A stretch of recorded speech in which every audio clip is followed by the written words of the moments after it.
Hi అండి, welcome to pieces kitchen. ఈరోజు వీడియోలో వెజిటేబుల్ స్ప్రింగ్ రోల్స్ ఏ విధంగా తయారు చేయాలో ఈరోజు వీడియోలో మీకు చేసి చూపించబోతున్నాను. మరి ఈ వెజిటేబుల్ స్ప్రింగ్ రోల్స్ని ఏ విధంగా తయారు చేయాలో దీని ప్రాసెస్ ఏంటి వీడియోలోకి వెళ్ళి చూసేయండి. ముందుగా స్టవ్ మీద ఒక ప్యాన్ పెట్టుకొని 2 టేబుల్ స్పూన్లు ఆయిల్ వేసుకోవాలి. ఆయిల్ హీట్ ఎక్కిన తర్వాత ఒక ఉల్లిపాయను ముక్కలుగా కట్ చేసుకొని వేసుకోవాలి. దీంట్లోనే 2 టేబుల్ స్పూన్లు పచ్చిమిర్చిని కూడా వేసుకొని ఈ రెండింటిని కూడా కొంచెం సేపు వేయించుకోవాలి. ఇప్పుడు దీంట్లోనే 1/2 కప్పు క్యారెట్ తురుము, 1/2 కప్పు క్యాప్సికమ్ ముక్కలు, 1 కప్పు వరకు క్యాబేజ్ తురుము వేసుకొని వీటిని అన్నింటినీ కూడా కొంచెం సేపు వేయించుకోవాలి. ఇప్పుడు ఈ వెజిటేబుల్స్ మీద మూత పెట్టుకొని కొంచెం సేపు కుక్ చేసుకోవాలి. ఇప్పుడు కొంచెం సేపు అయిన తర్వాత మూత తీసి దీనిలో 1/2 టీ స్పూన్ మిరియాల పొడి, 1 teaspoon soya sauce, 1 tablespoon red chilli sauce, రుచికి తగినంత సాల్ట్ వేసుకోవాలి. ఇప్పుడు వీటిని అన్నింటినీ కూడా మొత్తం మిక్స్ అయ్యేటట్టు ఒకసారి బాగా కలుపుకోవాలి.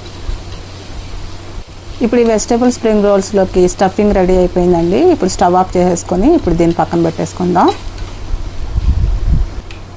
ఇప్పుడు ఒక బౌల్లో 1 కప్పు వరకు మైదా వేసుకోవాలి. దీంట్లోనే 3/4 కప్పు వరకు కార్న్ఫ్లవర్ వేసుకోవాలి. దీంట్లోనే రుచికి తగినంత సాల్ట్ వేసుకోవాలి. ఇప్పుడు దీంట్లో వాటర్ వేసుకొని ఇప్పుడు వీటిని అన్నింటినీ కూడా మొత్తం మిక్స్ అయ్యేటట్టు ఒకసారి బాగా కలుపుకోవాలి. ఇప్పుడు ఈ బ్యాటర్లో సరిపోయినంత వాటర్ వేసుకొని ఇప్పుడు వీటిని అన్నింటినీ కూడా గడ్డలు లేకుండా ఒక స్మూత్ బ్యాటర్ లాగా కలుపుకోవాలి. ఈ బ్యాటర్ కన్సిస్టెన్సీ విధంగా ఉండాలండి. బ్యాటర్ కన్సిస్టెన్సీ విధంగా ఉంటే సరిపోతుంది. ఇప్పుడు ఈ బ్యాటర్ని పక్కన పెట్టేసుకొని ఇప్పుడు స్టవ్ మీద ఒక ప్యాన్ పెట్టుకొని ఈ ప్యాన్కి కొంచెం ఆయిల్ అప్లై చేసుకోవాలి.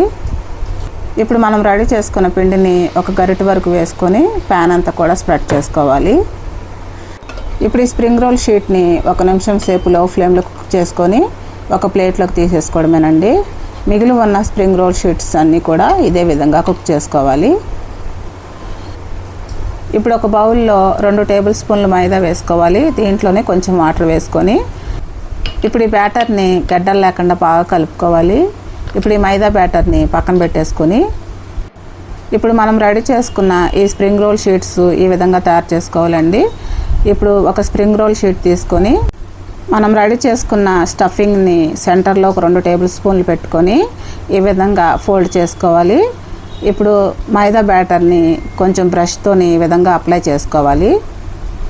మైదా బ్యాటర్ని ఈ విధంగా అంచులకి అప్లై చేసుకొని ఈ స్ప్రింగ్ రోల్ షీట్ని ఈ విధంగా ఫోల్డ్ చేసుకోవాలండి.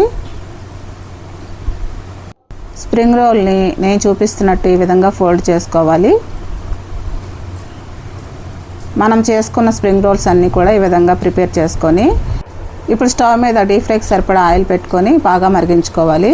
ఇప్పుడు మనం రెడీ చేసుకున్న స్ప్రింగ్ రోల్స్ని ఈ ఆయిల్లో వేసుకొని మనం డీప్ ఫ్రై చేసుకోవాలండి.